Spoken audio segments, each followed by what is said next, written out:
Oi, pessoal, tudo bem?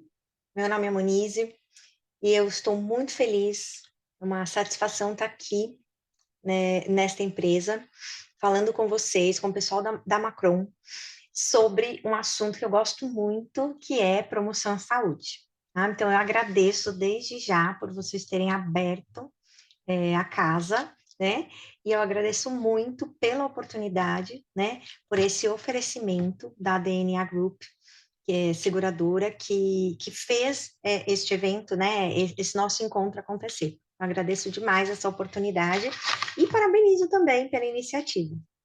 Bom, é, eu sou enfermeira, né? Então eu já estive por aqui, mas para quem ainda não me conheceu, eu sou enfermeira, sou professora universitária, então eu atuo em alguns cursos da área da saúde, não só da enfermagem, e tive aí um bom tempo trabalhando na assistência à saúde em hospitais, grandes hospitais de São Paulo. Então, eu posso dizer que eu vi de perto, né, tanto o cuidado, né, com esses pacientes, né, dessas doenças, então, hipertensão e diabetes, como também as complicações que elas podem gerar. Então, venho aqui falar com propriedade para vocês, tá bom? Vamos lá.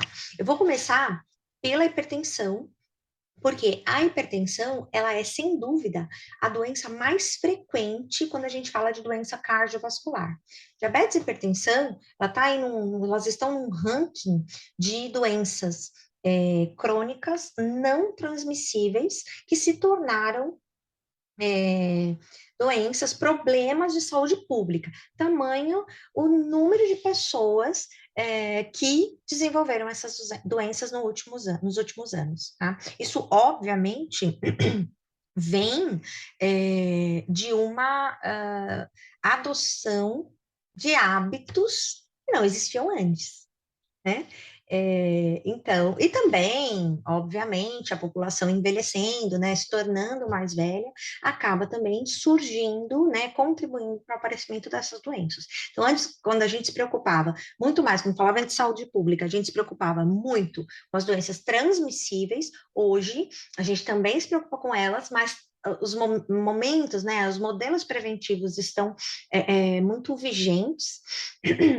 E a gente vem falar deste, né, deste panorama que são as doenças crônicas não transmissíveis, tá? E a diabetes e a hipertensão são exemplos dessas doenças. Bem, a hipertensão, para entender a hipertensão, a gente precisa entender o que é pressão, né? Porque hiper já dá a ideia de que é algo aumentado, tá? Não é isso mesmo, é a tal da pressão alta. Porém, o que que é a pressão arterial, né? O que é a pressão dentro do nosso corpo, que a gente mede lá com aquele aparelhinho do braço? É a força que os vasos sanguíneos recebem do sangue que está passando por ali. Então, conforme o sangue passa, atravessa, imagina uma mangueira e a água passando, né? Conforme ela passa por ali, ela faz uma pressão na parede dos vasos. Essa é a pressão arterial normal. Se tiver algo errado, algo impedindo, diminuindo a passagem daquele sangue, né? Se a gente apertar um pouco a mangueira, o que vai acontecer lá na ponta?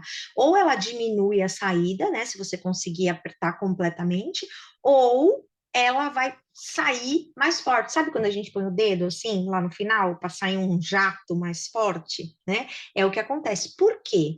O coração, que é o tal, que é a torneira, né? Que é quem bombeia, ele vai entender que ele precisa jorrar a coisa com muito mais força para atravessar aquele obstáculo, né? É por isso que a pressão aumenta, por isso que sai a água numa força maior. Tá? A pressão arterial, ela se comporta da mesma maneira. Então, o que pode ter ali obstruindo, por exemplo? Placas de gordura. Tá? Então, já dá para ter uma ideia que, né, da onde vem a pressão arterial aumentada. Né? Então, a hipertensão é isso. Alguma coisa está acontecendo ali, né? Seja nas artérias, seja no sistema cardiovascular, que faz com que essa força sanguínea fique um pouco maior. Bem, toda vez que a gente tem algum algum revés, por exemplo, eu tô com uma dor de cabeça muito forte, ou eu sofri uma perda, ou eu tive um susto muito grande, bati o carro, enfim, a gente fica lá naquele momento de estresse, a perna mole, enfim. Aquele momento, o corpo, ele tenta lidar com aquela situação de estresse, tá bom? Então, ele aumenta a nossa pressão. Isso é normal, é esperado pelo corpo.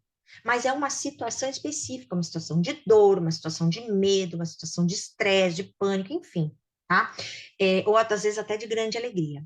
Mas se esta pressão arterial se mantém num momento de repouso, ela se mantém alterada para mais, quero dizer que a pessoa é hipertensa. Tá? Então, não são medidas isoladas da pressão arterial que vão me dizer que eu sou hipertensa. Não, precisa fazer um exame que a gente chama de mapa, que é aquele aparelho, ele fica, né, com a pessoa durante 24 horas. Então, naquele período todo, vai fazer medidas, né, repetidas, para ver em quais situações daquele dia que a pressão aumentou, tá? Existe um limite, né? Então, é o tal do 12 por 8, né? Que popularmente a gente fala. O profissional de saúde, ele deveria, não é só lá, 120 por 80 milímetros de mercúrio, que é a medida correta, tá bom? A gente aceita como limítrofe 139 por 89 milímetros de mercúrio. Acima disso, a gente já considera uma pessoa hipertensa, mas veja, naquelas condições que eu falei, né? Porque, por exemplo, outro dia eu tenho enxaqueca, então eu tenho uma dor de cabeça assim que vem aquela crise horrorosa. Naquele momento, eu medi minha pressão. Por que que eu fui fazer isso? Vou explicar. Porque eu estava me sentindo mal, eu estava me sentindo tonta, né? Coisa que não acontecia, não acontece frequentemente nas minhas dores. Aí eu falei, peraí, deixa eu ver se não baixou essa pressão, porque às vezes a queda da pressão dá um pouco de tontura também.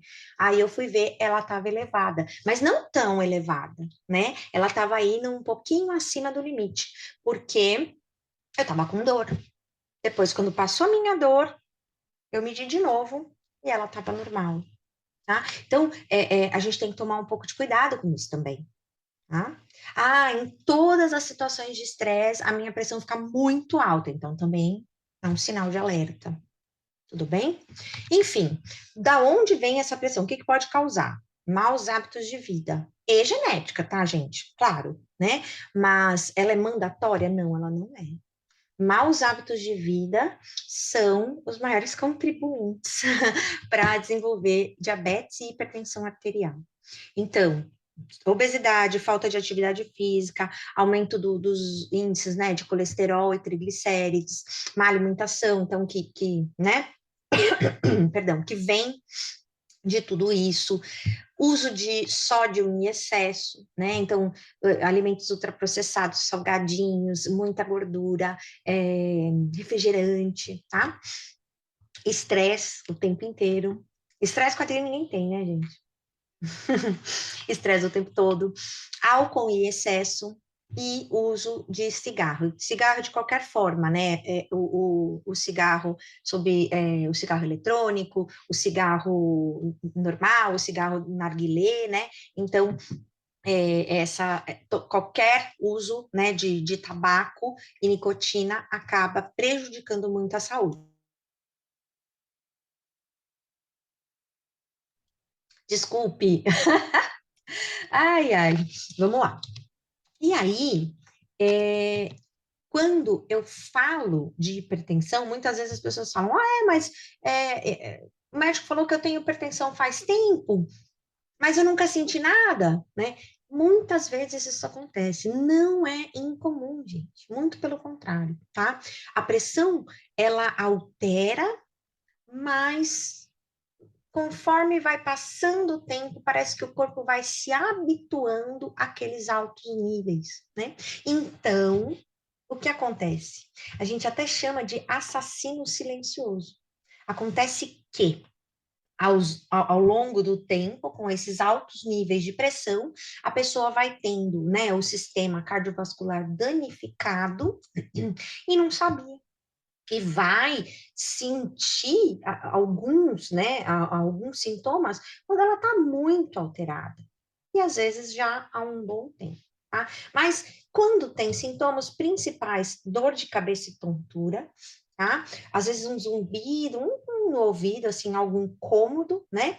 A visão meio turva e o sangramento, né? Dor no peito e fraqueza vem aí em decorrência de umas, das medidas muito mais altas, tá? Bem, fora todo esse desconforto, né? O problema, o grande problema são as complicações. Elas podem ser severas, tá? E vai depender de muitas coisas, né? Vai depender da adesão ao tratamento, vai depender da mudança de hábitos de vida, vai depender da idade da pessoa, da genética, vai depender de muitas coisas no aparecimento dessas complicações. Mas o fato pode ter derrame cerebral, que é o tal do AVC, né? Pode ter arritmia, então, complicações cardíacas que podem levar ao infarto agudo do miocárdio, tá? Então, esse infarto, muitas vezes, ele pode ser fatal, né? Então, esse é o grande problema. Ah, Monize, mas então, o que eu tenho que fazer? Ué, eu tenho que esperar aparecer sintomas? Não, eu tenho justamente que pensar na minha saúde de forma preventiva, né?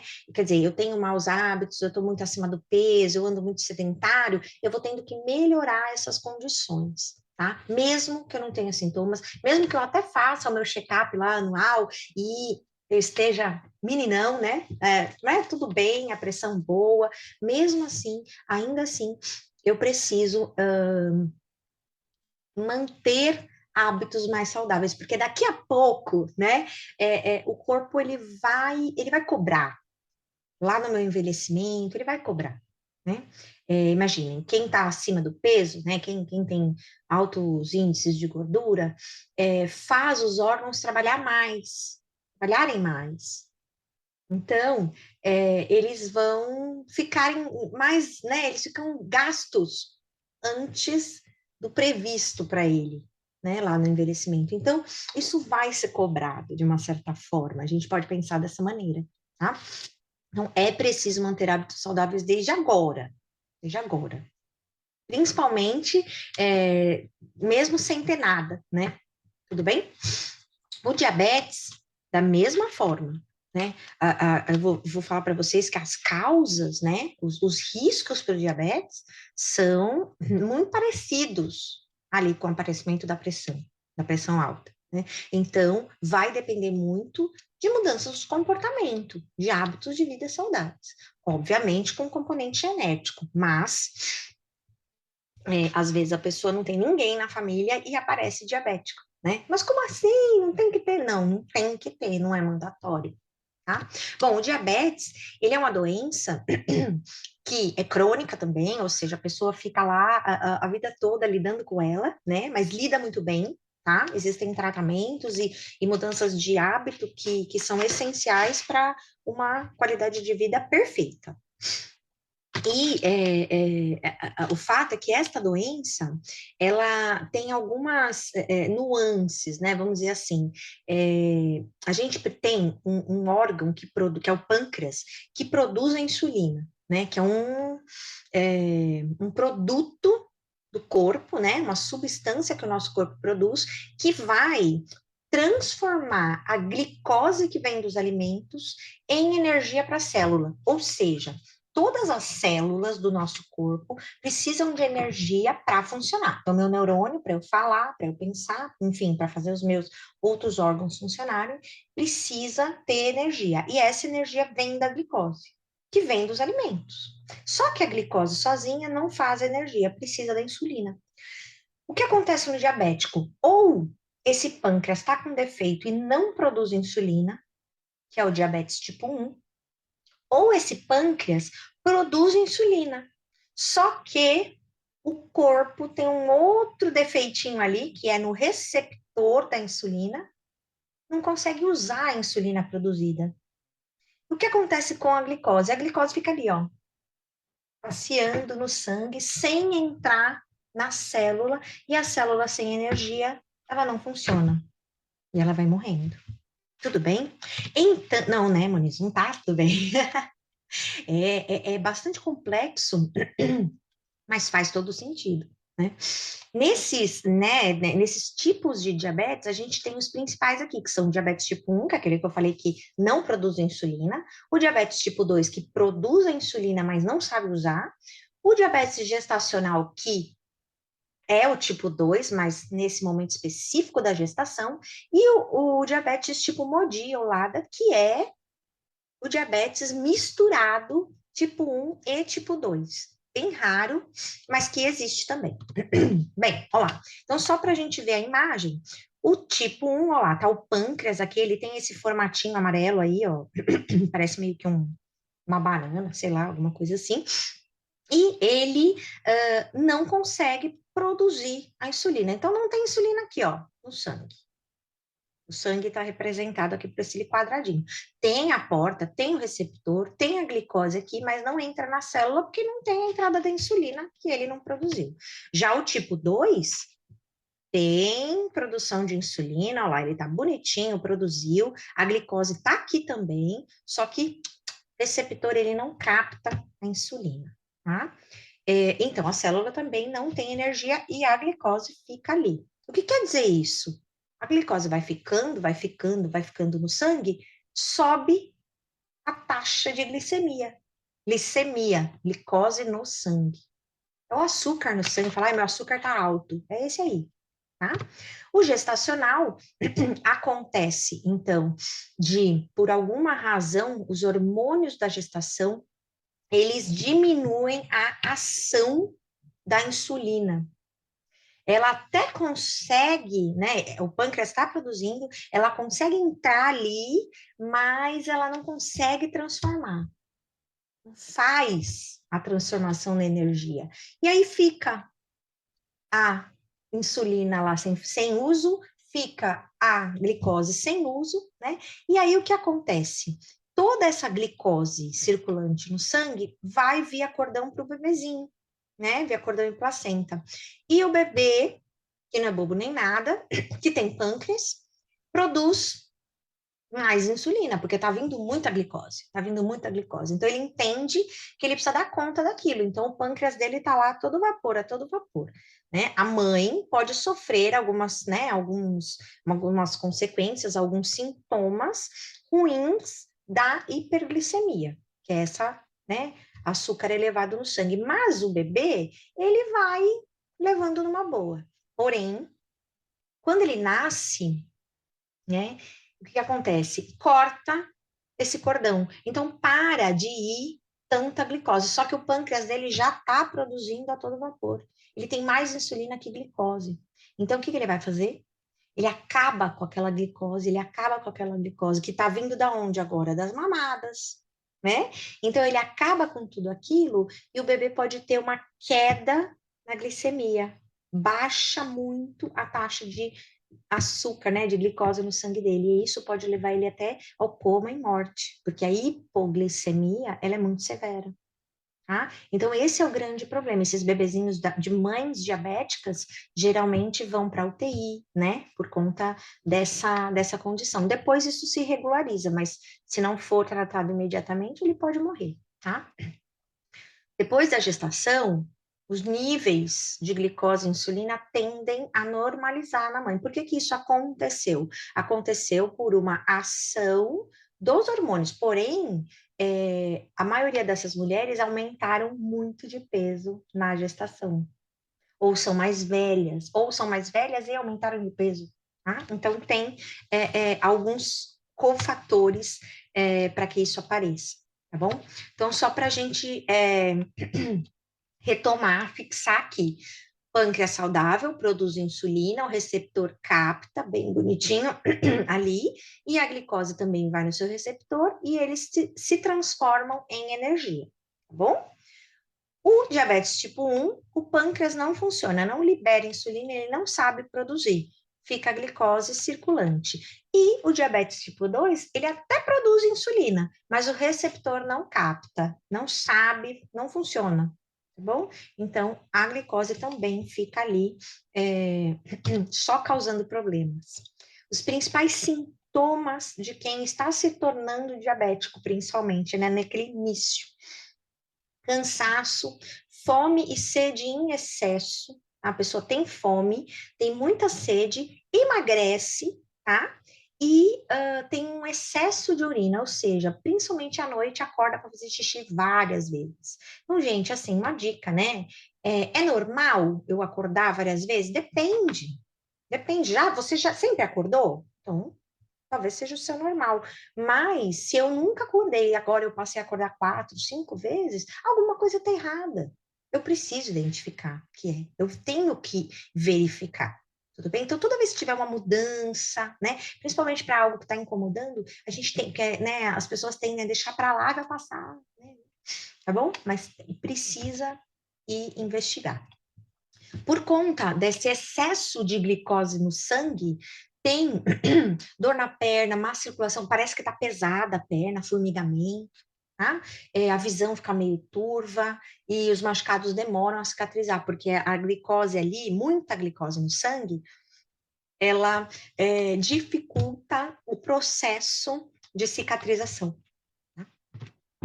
E, né, o que pode desencadear, né? Então, frequentemente, né, a gente vê os maiores riscos, né, as pessoas com sobrepeso, aquela obesidade, aquela gordura localizada na região abdominal, ela é importantíssima, causadora aí de diversas comorbidades, como insuficiência cardíaca, insuficiência vascular, diabetes, pressão alta, infarto, derrame, né? As pessoas mais velhas, né, então, conforme vai envelhecendo, vai sendo mais suscetíveis, né? Quem tem hipertensão arterial, então às vezes é um combo, né? A pessoa tem hipertensão e tem diabetes, e acaba uma trouxe a outra, né? A hereditariedade, então não é incomum a gente ir ao médico, o médico perguntar, tem alguém na sua família com diabetes? Tem alguém na sua família com pressão alta? Não quer dizer que esta pessoa, ela tem mais risco do que uma pessoa que não tem. Mas isso não quer dizer que ela vai ter, e nem quer dizer que a outra, que não tem ninguém na família, também não vai ter. Vai depender do hábito de vida, tá? Por quê? Né? Assim, o que tem de complicação, como eu falei lá na hipertensão, são complicações severas, né? E aqui não é diferente, tá? Mas elas são evitáveis, sim. Você pode evitar. Tá? Então, a partir do momento que essas doenças se instalam, a gente consegue reverter muitos quadros. Não é incomum a gente ver assim, por exemplo, o paciente obeso fez cirurgia bariátrica, por exemplo, né, para redução de peso, e ele parou de tomar remédio para pressão alta. Ele diminuiu a quantidade de medicação para o diabetes. Então, assim, ele ganha qualidade de vida com a redução do peso, com a adoção de hábitos mais saudáveis. Né? Então, a gente tem muito essas cenas de sucesso, né? Esses cases de sucesso. Tá? Por isso que tem que falar mesmo dessa situação, tá? Os principais problemas, né, as principais complicações são as doenças renais. Então, muitos pacientes passam a ter que fazer diálise por conta de falência renal. Doenças oculares, problemas de visão mesmo, então perda da visão, tá? Neuropatia diabética, que é aquela coisa do formigamento, da má circulação, então, às vezes as pessoas estão cozinhando e elas não sentem que queimou com vapor, porque não tem muita sensibilidade ali. Algumas pessoas se machucam no pé, ou o sapato está muito apertado, fez uma bolha, começa a fazer um ferimento, a pessoa não sente aquilo ali, né? E aí fica super difícil de tratar. Muitos precisam de amputação de dedos, de partes do pé, por conta dessa condição, né? Um diabetes descompensado e mais avançado. A genética, gente, não é mandatória, ela não é destino. O meu pai teve, eu vou ter também, possivelmente, talvez mais provável que a pessoa que não teve, né? Um risco maior. É por isso que você vai cuidar antes, você vai cuidar primeiro, né? Você vai olhar para isso com um pouco mais de carinho, tá? E aí, o cuidado, né? A partir do momento que essas doenças se instalam, os cuidados, eles têm que ser multiprofissionais, né? Tem que ter acompanhamento médico, equipe que possa te assistir, né, no todo, porque, como eu falei, não é só medicamento, não é só tomar a insulina, não é só tomar a canetinha, né, tem que ter um controle rígido da glicemia, para ver se realmente aquela quantidade está adequada. Tem que ter a ingestão de alimentos nutritivos, saudáveis, em quantidade adequada. Então, precisa de um nutricionista acompanhando, pelo menos no início, para que a pessoa aprenda, né? Reaprenda, talvez, né? A comer. Exercício físico também, com supervisão, né? Para ver até onde eu posso ir, o que mais eu posso fazer. E à medida de que isso vai sendo inserido no estilo de vida, muitas pessoas param de tomar remédio, como eu falei, voltam a ter hábitos que tinham antes, né? E por conta da vida aí, do estresse, acabou abandonando, né? E voltam a olhar para a sua saúde, né? Para o seu estilo de vida. Não dá para fazer tudo de uma vez, não dá para ter a mudança radical de uma vez. Às vezes, algumas pessoas se veem obrigadas a isso, né? Mas a ideia é que isso seja gradual. Então, como está o seu estilo de vida, né? O que você está comendo, o que você está fazendo de lazer, como está a questão de se mexer, né? Precisa virar né? Alucinado do CrossFit, das corridas. Não precisa virar atleta de uma hora para outra, mas precisa se mexer, o corpo precisa de movimento, o corpo precisa de descanso adequado. Ai, Moniz, mas eu não tenho tempo. Então, que sejam 4 horas bem dormidas, né? É assim que a gente tem que adequar o nosso dia a dia. Acalmar a mente de alguma forma, se distrair, né? Compartilhar com as pessoas que você gosta, porque este aqui é o caminho.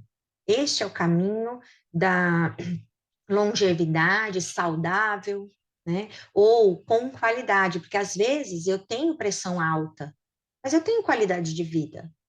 Eu consigo manter ela compensada com todos os cuidados que eu vou. E eles só me beneficiam, eles não me custam, né? Essa é a ideia.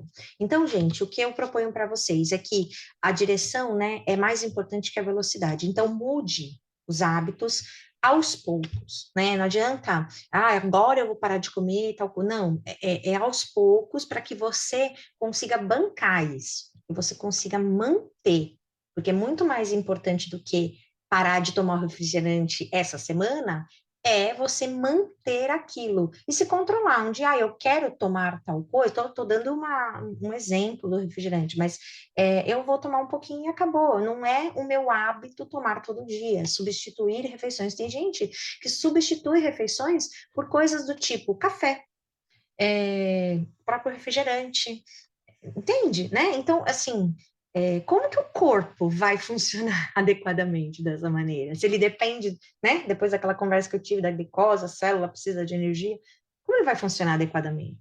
Mesmo que você não tenha diabetes, ele, ele não entende, né? Que você tem que lidar daquela forma, né? Muita gente fica muito tempo sem comer, porque, não dá tempo, né? E por aí vai, né? Então, a gente precisa olhar um pouquinho mais para a gente. Pessoal, espero que vocês tenham curtido e eu peço muito que vocês levem as informações para quem vocês gostam, porque isso também é uma premissa, né? De profissionais da saúde, como eu, como o pessoal do NA, querem, né? A gente quer que todo mundo fique bem. Não só os meus alunos, o pessoal da minha palestra, o pessoal que é da seguradora, não, né? O pessoal, só o pessoal da Macron me interessa. Não, os familiares me interessam, os conhecidos me interessam. Então, quanto mais vocês compartilharem informações seguras, né, sobre educação e saúde, mais a gente vai aumentar, a gente vai multiplicar bons hábitos na população de modo geral. E aí, quem sabe, a gente diminui todos esses números, né? Tá bom? Então, eu agradeço muito mais uma vez a oportunidade, espero que vocês tenham gostado, pessoal. Tchauzinho.